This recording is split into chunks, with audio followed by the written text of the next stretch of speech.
Kondo-san. Di zaman dahulu, ada seorang gadis kecil yang tinggal bersama ibunya di desa di dekat hutan. Neneknya membuatkan sebuah jubah tudung merah untuknya. Dia sangat menyukainya. Dia selalu memakainya kemanapun dia pergi. Orang-orang di desa itu memanggilnya gadis tudung merah. Dia senang mengunjungi dan menghabiskan waktu bersama neneknya yang tinggal di sisi lain hutan. Dan mereka hidup bahagia untuk selamanya. Suatu hari, penebang kayu yang tinggal di hutan datang ke rumah tudung merah dan memberitahu mereka kalau nenek sedang sakit. Ibunya yang mendengar hal tersebut mempersiapkan obat dengan berbagai macam bahan-bahan alami dan dia memanggil tudung merah. Sayang, ibu sudah menyiapkan obat untuk nenek. Ibu juga sudah memasak sayuran untuknya. Tolong, bawakan kepadanya sekarang. Jangan berkeliaran, tetap di jalurmu. Dan jangan bicara dengan orang asing. Baik, Bu. Aku sangat merindukan nenek. Masukkan semua ke keranjang. Aku akan berangkat sekarang. Jangan lupa untuk memberitahunya kalau ibu sangat menyayanginya. Tentu, Bu. Akan kusampaikan. Dan tudung merah pun pergi. Pagi itu matahari bersinar cerah. Kupu-kupu beterbangan. Dia bernyanyi dan menari di antara kupu-kupu di perjalanan menuju ke rumah neneknya. Burung-burung bernyanyi di hutan. Dia memegang erat keranjang berisi makanan dan obat yang ibunya buat.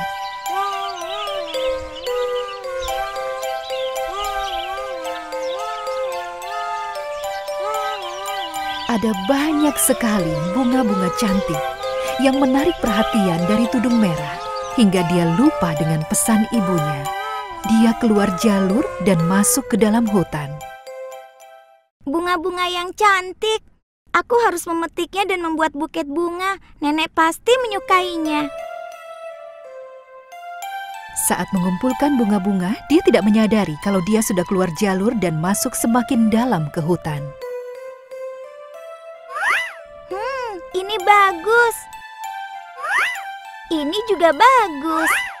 Ah, ini harus semuanya.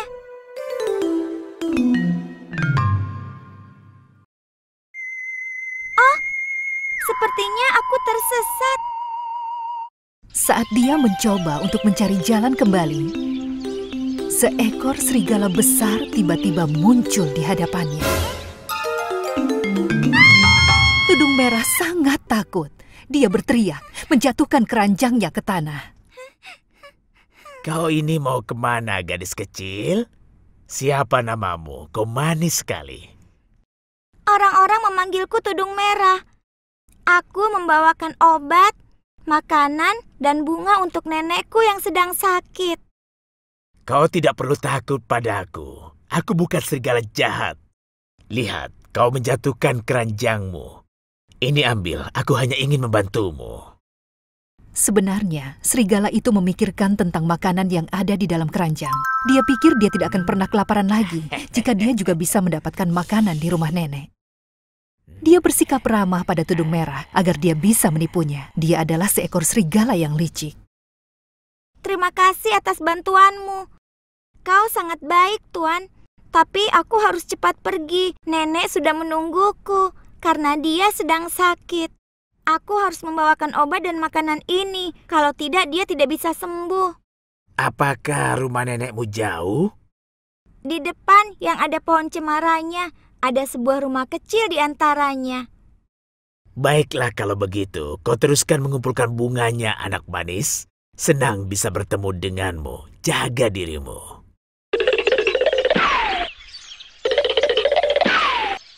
Setelah dia mengetahui di mana rumah nenek, serigala itu langsung pergi ke sana dengan lewat jalan pintas. Wanita tua itu menyahut dari dalam saat si serigala mengetuk pintu. Siapa itu? Cucuku sayang, kaukah itu? Iya, ini aku, Nek. Aku membawakan obat dan makanan untukmu. Pintunya tidak dikunci, sayang. Kau boleh masuk. Serigala itu masuk dengan gembira. Dia menarik nenek dan menguncinya di dalam peti. Kemudian dia memakai baju nenek yang dia temukan di lemari. Dia memakai topi dan kacamatanya dan berbaring di tempat tidur dengan selimut untuk menunggu Tudung Merah. Sementara itu, Tudung Merah tidak bisa menemukan jalan kembali. Menyadari kalau dia benar-benar tersesat, dia mulai menangis. Sekarang aku harus bagaimana? Kenapa aku tidak mendengarkan ibuku? Dia menyuruhku tetap di jalurku.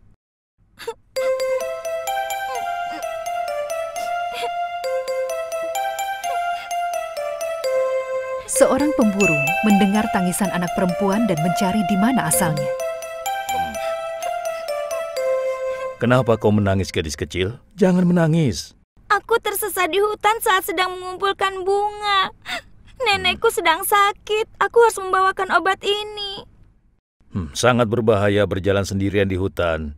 Jangan takut, aku akan mengantarmu ke sana. Terima kasih banyak, Tuan.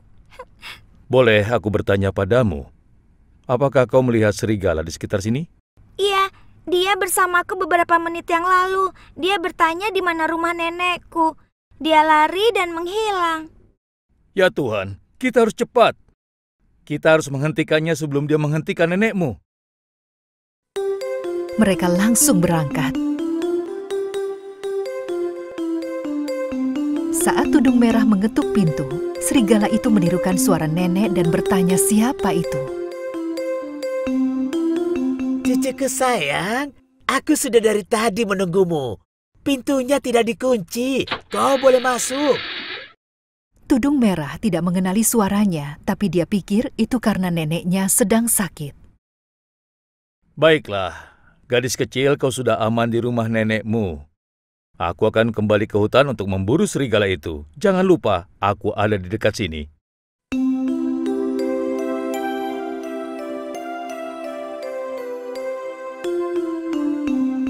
Tudung Merah maju dan duduk di pinggir tempat tidur di dekat serigala dan bertanya-tanya kenapa di sini gelap sekali.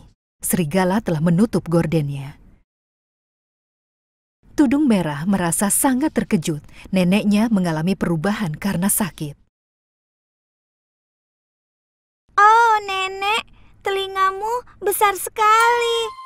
Oh, supaya bisa mendengarmu dengan jelas, sayang.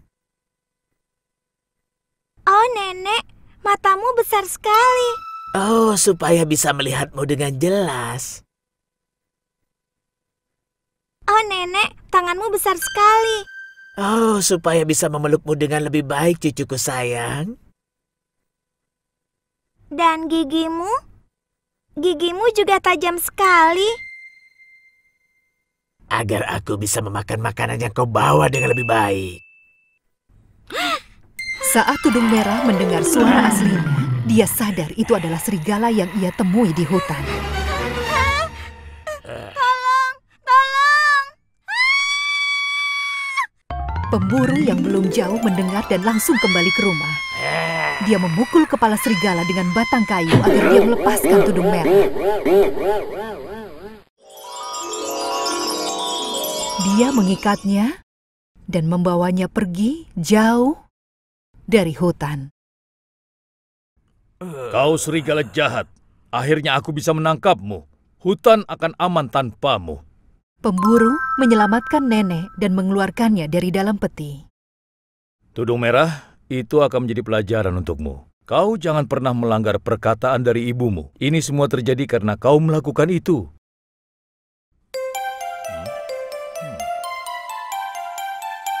Bersama mereka makan dengan pemburu yang telah menyelamatkan mereka.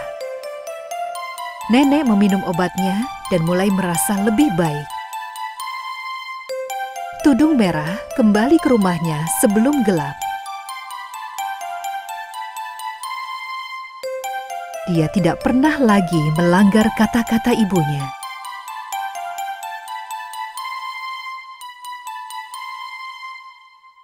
Pada zaman dahulu kala, hidup seorang tukang giling dan keledai tuanya yang sudah menemaninya selama bertahun-tahun. Tukang giling itu akan membuat tepung dari jagung yang diangkut oleh keledainya untuknya dari ladang. Seiring berjalannya waktu, keledai itu semakin tua. Dia tidak sanggup lagi membawa jagung itu ke penggilingan. Tapi tukang giling itu masih membutuhkan keledai muda yang kuat dan bertenaga. Walaupun hal ini membuatnya sangat sedih, dia tahu ini saatnya untuk berpisah dengan keledai yang telah bersamanya selama ini. Sekarang kau sudah tua dan muatanku berat. Lihat bagaimana kau kesulitan membawa jagung itu ke penggilingan. Sayangnya, aku harus melepaskanmu sekarang. Aku butuh keledai muda yang bisa membantuku. Tapi ini pendapatku, kau tidak perlu sedih. Kau selalu bilang kalau kau punya suara yang bagus dan kau ingin membuat sebuah band. Dan inilah kesempatanmu. Mulai besok, kau bisa melaksanakan mimpimu. Malam itu, keledai beristirahat dan bermimpi indah di kandangnya. Dia senang dia tidak pernah mengecewakan majikannya. Tapi dia sedih karena harus meninggalkannya. Merasa puas karena sudah menjalankan tugasnya, dia pun tertidur. Keesokan harinya, dia pergi ke kota Bremen.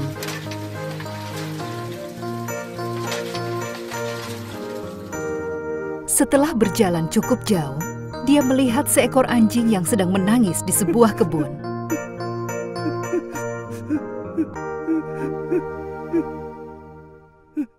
Ada apa, anjing? Beritahu aku, kenapa kau menangis? Bagaimana aku tidak menangis? Makananku habis. Pemilikku pergi ke kota untuk bekerja, dan sampai sekarang dia tidak kembali. Sepertinya dia tidak akan kembali dalam waktu yang lama. Dia mengirim pesan padaku untuk mengurus diriku sendiri. Tapi di usiaku ini, di mana aku harus mencari tulang? Sekarang apa yang bisa kulakukan? Aku turut sedih untukmu, tapi kau tidak perlu menangis. Menurutku masih ada kesempatan untukmu memulai hidup baru. Apa maksudmu? Nasibku sama sepertimu, jadi aku akan memulai hidupku yang baru. Aku akan pergi ke Bremen. Aku akan membuat sebuah band. Jika kau mau, kau bisa menjadi pemain drum di bandku. Anjing menerima tawaran keledai dengan gembira.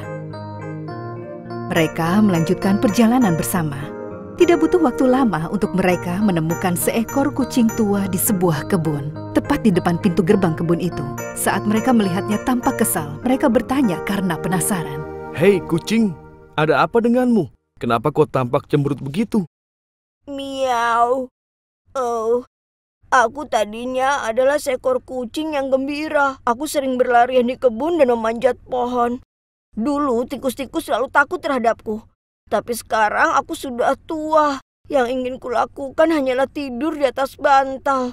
Tikus-tikus berlarian di depanku dan mereka tidak memperdulikan aku. Karena alasan itu, pemilikku mengatakan dia akan mencari kucing baru yang masih muda. Aku mengerti. Ayo, ikut kami ke Bremen. Kami memiliki situasi yang sama denganmu, tapi sekarang kami akan pergi ke tempat baru untuk menciptakan sebuah band. Apa kau ingin merubah hidupmu juga? Tentu saja aku mau. Dan cakarku masih berfungsi baik. Aku bisa bermain gitar dengan baik. Ketiganya melanjutkan perjalanan bersama. Tidak lama pun mereka bertemu seekor ayam jago yang duduk di atas pagar sebuah pertanian. Ayam jago itu terlihat sangat sedih. Hai ayam, apa kabar? Kukuruyuk. Aku sangat sedih. Walaupun aku senang bernyanyi, aku sudah sangat tua. Jadi aku tidak bisa membangunkan majikan di pagi hari. Aku selalu terlambat. Sekarang mereka tidak lagi membawaku ke kandang ayam. Kau adalah teman yang kami cari. Kami dalam perjalanan untuk memulai kehidupan baru, membuat sebuah band. Saat ini kami belum punya penyanyi. Apakah kau mau menjadi penyanyi kami? Ikut kami ke Bremen. Mulai kehidupan barumu. Ayam jago menerima tawaran mereka dengan senang hati dan bergabung dengan kelompok ini. Mereka pun melanjutkan perjalanannya. Kukuruyuk.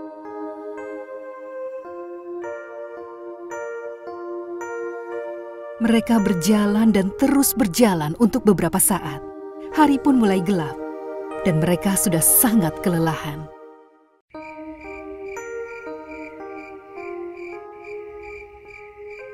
Mereka memutuskan untuk istirahat di bawah pohon. Ayam jago dan kucing naik ke atas pohon. Anjing dan keledai berbaring di bawah. Karena mereka sangat lapar, mereka tidak bisa tidur. Saat mereka semua berpikir bagaimana mereka bisa melewati malam di tempat yang asing bagi mereka. Kukuruyuk, aku melihat rumah di sana. Aku bisa melihat cahaya lampu dari jendelanya. Mereka pasti punya makanan. Kurasa kita bisa mengisi perut dan istirahat di sana. Ayo kita ke sana. Mereka berlarian ke rumah itu. Keledai mengintip di jendela dan menjelaskan ke teman-temannya apa yang ia lihat. Kita akan menjadi kaya. Ya, ini pekerjaan yang bagus. Tampak ada 3 orang bandit di dalam sana dan mereka punya senjata. Ada meja yang dipenuhi makanan dan mereka juga punya banyak uang dan perhiasan. Keledai pun membuat sebuah rencana. Jika kita ingin masuk ke rumah dan mengisi perut kita harus menakut-nakuti para bandit itu. Baiklah, aku tahu. Ini rencananya. Anjing, kau naik ke punggungku. Kucing, kau naik ke atas anjing dan ayam. Kau naik ke paling atas. Aku akan menghitung sampai 3 dan di hitungan ketiga kita semua akan berteriak secara bersamaan. Mengerti? 1, 2, 3.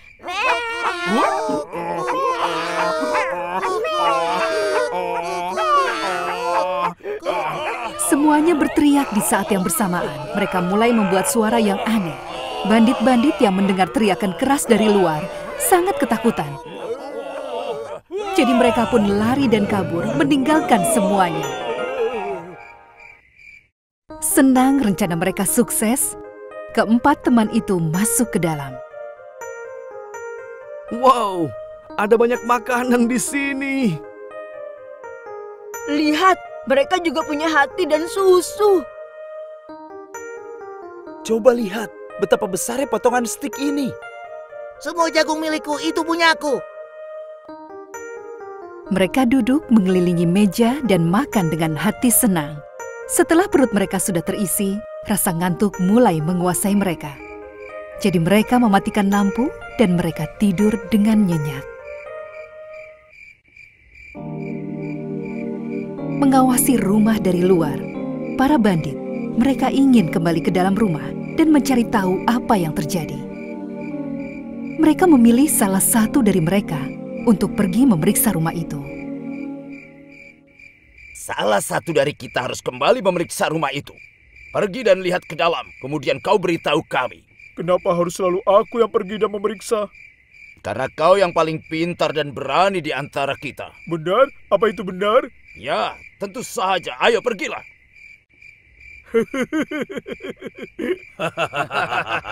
Bodoh, dia mempercayai kita.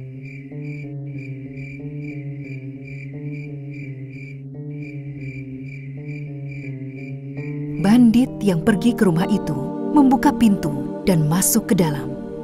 Dalam kegelapan, bandit itu berpikir mata kucing adalah nyala api. Karena di luar sangat dingin, dia mengulurkan tangan untuk menghangatkan diri. Kucing mengambil kesempatan itu dan melompat ke kepala bandit, mencakar dan menyerangnya. Saat si bandit berusaha untuk meloloskan diri, si anjing berbaring di depan pintu, menggigit kaki si bandit. Si keledai yang menyaksikan kejadian itu memberikan si bandit sebuah tendangan yang bagus. Kukuruyuk. Pada saat itu, Kukuruyuk, si ayam terus kukuruyuk. berteriak dan berteriak.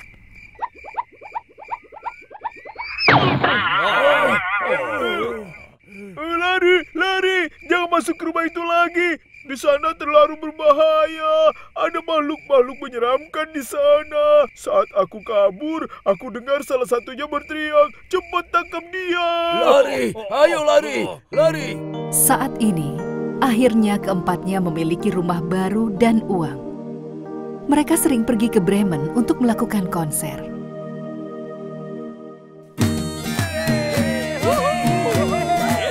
Para penduduk kota mengetahui siapa mereka dan sangat menyukai mereka.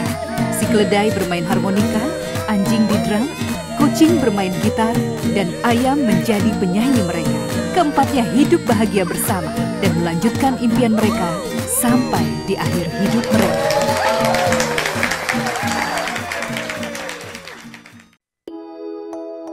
Pada zaman dahulu kala, di sebuah negeri yang sangat dingin, hidup dua orang anak kecil yang bertetangga. Mereka adalah teman baik. Si gadis bernama Gerda dan si anak laki-laki bernama Kai. Mereka selalu bermain bersama. Setiap malam, Nenek Gerda akan mengajak mereka berkumpul di depan perapian dan bercerita untuk mereka. Malam itu, Nenek bercerita tentang Sang Ratu Salju. Anak-anak, Ratu Salju adalah perempuan yang sangat cantik. Matanya berwarna hijau, tapi dia juga sangat jahat.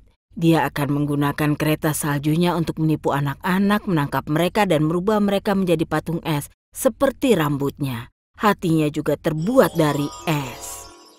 Nenek itu sangat menyeramkan. Bagaimana kalau dia datang ke rumah kita? Kita harus bisa melindungi diri darinya.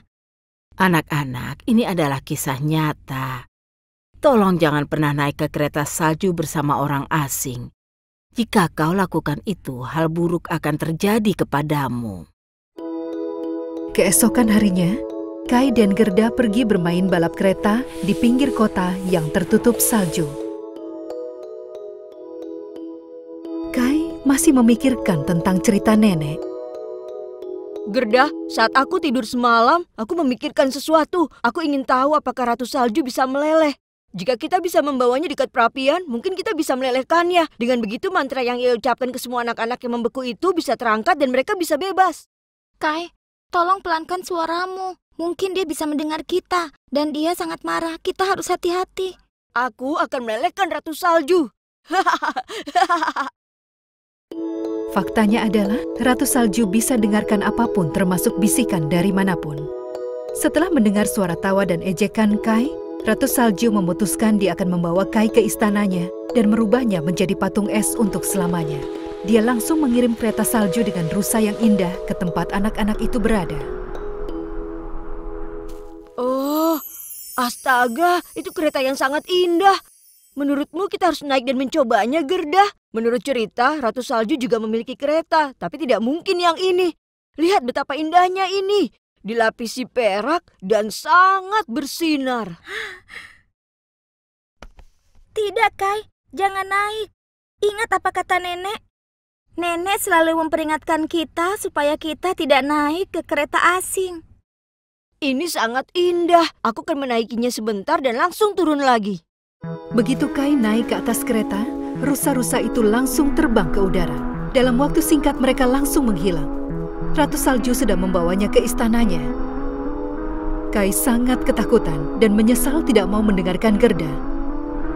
Tapi sekarang sudah terlambat. Bulan berlalu dan mereka tidak pernah dengar kabar apapun dari Kai. Gerda merasa sangat sedih dan dia menangis setiap hari. Dia menunggu sahabatnya kembali. Sahabatnya hilang, tapi dia yakin bahwa Ratu Saljulah yang telah menangkapnya. Musim pun berganti, salju mencair dan musim panas tiba. Gerda sangat khawatir. Jadi dia pergi untuk menemui neneknya. Nenek, aku akan pergi mencari Kai. Aku sangat mengkhawatirkannya dan aku sangat merindukannya. Kumohon biarkan aku pergi. Dengan satu syarat, Gerda. Aku sangat mempercayaimu dan kau gadis yang pemberani, tapi aku memiliki cermin ajaib dan aku ingin kau membawanya. Apa gunanya cermin ini untukku, Nenek? Saat kau berhadapan dengan Ratu Salju, buat dia melihat ke dalam cermin ini. Hanya saat itu kau akan tahu apa gunanya. Gerda memasukkan cermin itu ke dalam tasnya dan pergi. Saat dia melewati hutan, dia menemui sebuah rumah kecil. Dia mengetuk pintu karena dia sangat lelah dan ingin istirahat sebentar. Seorang wanita tua baik hati membukakan pintu. Sebenarnya, dia seorang penyihir yang selalu membacakan mantra kebaikan. Masuklah, gadis cantik. Kami sudah menunggumu. Aku tahu kenapa kau kemari dan aku akan membantumu. Kau sedang mencari sahabatmu, Kai. Kucingku Katen akan memberitahumu di mana dia berada. Benarkah? Terima kasih banyak. Gerda langsung mendekati Cotton yang sedang berbaring di atas bantal di samping perapian. Cotton sayang, bagaimana caranya aku bisa menemukan temanku Kai? Miau. Ada seorang gadis kecil yang tinggal di sebuah rumah di hutan. Dia memintaku untuk mengantarmu ke sana saat kau tiba. Dia tahu di mana temanmu berada. Miau. Gerda berterima kasih kepada mereka dan pergi. Dia berjalan dan terus berjalan. Dan pada saat dia sampai di rumah di hutan, malam pun telah tiba. Seorang gadis kecil membuka pintu rumah itu sebelum dia mengetuk pintu. Selamat datang, Gerda. Aku sudah menunggumu. Silahkan duduk di dekat api dan makanlah. Aku benar-benar sudah lelah dan lapar. Kalau begitu, terima kasih banyak. Setelah kau makan, istirahatlah. Besok aku akan mengantarmu ke Istana Ratu Salju. Jangan khawatir. Pagi itu, mereka pergi ke kandang dan di sana ada 2 ekor rusa yang sangat cantik. Gadis kecil itu bisa bicara kepada mereka. Dia berbisik di telinga mereka untuk mengantarkan Gerda ke Istana Ratu Salju. Langsung saja mereka persiapkan kereta yang sangat indah. Aku tidak tahu bagaimana caranya berterima kasih karena sudah membantuku. Semoga perjalananmu lancar. Jangan takut, rusa-rusaku akan membawamu ke istana. Dan kau akan menemukan temanmu Kai. Bawa ini bersamamu. Gerda pergi dengan rusa yang menarik kereta. Mereka melakukan perjalanan selama beberapa hari. Dan seluruh tempat itu tertutup salju putih. Untungnya gadis kecil itu memberikan Gerda jaket tebal, topi, dan selimut yang hangat. Aku membalut tubuhku dengan selimut hangat sambil bepergian dengan kereta. Aku akan sangat senang jika aku bisa melakukan ini bersama Kai. Semoga kami bisa melakukannya dalam perjalanan pulang. Setelah melakukan perjalanan selama beberapa hari, mereka tiba di depan sebuah istana putih berkilau. Gerda menyadari kalau mereka sudah tiba di Istana Ratu Salju. Rusa-rusaku sayang, tunggu aku di sini. Aku akan mencari temanku dan kembali lagi ke sini. Dia langsung masuk ke dalam istana. Semuanya terbuat dari es dan dilapisi oleh untayan es. Dia menjelajahi istana itu, tapi tidak ada siapapun di sana. Kai! Kai! Di mana kau? Kai! Aku tidak bisa menemukanmu. Suaranya menggema di dalam istana yang kosong. Saat akhirnya dia membuka pintu sebuah ruangan di lantai atas. Tiba-tiba dia melihat Kai. Dia berdiri seperti patung di tengah-tengah ruangan. Kai! Kai! Bangun! Bicaralah padaku. Aku benar-benar merindukanmu, teman. Aku akhirnya bisa menemukanmu. Dia menangis dan menggosok-gosok berusaha melelehkan es itu. Dia menangis dan menangis sampai air matanya melelehkan es yang menyelubungi tubuh Kai. Tiba-tiba, Kai pun hidup dan mulai bicara. Gerda, aku tahu kau akan datang mencariku. Aku juga sangat merindukanmu dan aku sangat senang bisa bertemu denganmu.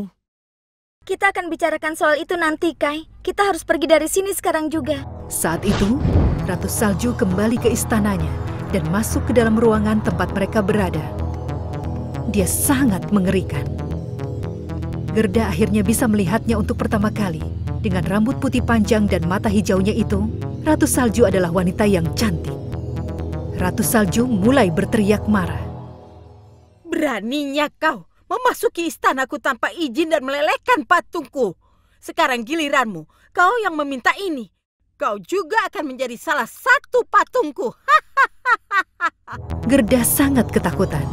Tapi dia tahu dia harus bisa menghadapi Ratu Salju. Tiba-tiba dia ingat dengan cermin yang diberikan oleh neneknya. Aku tidak pernah melihat seseorang secantik dirimu.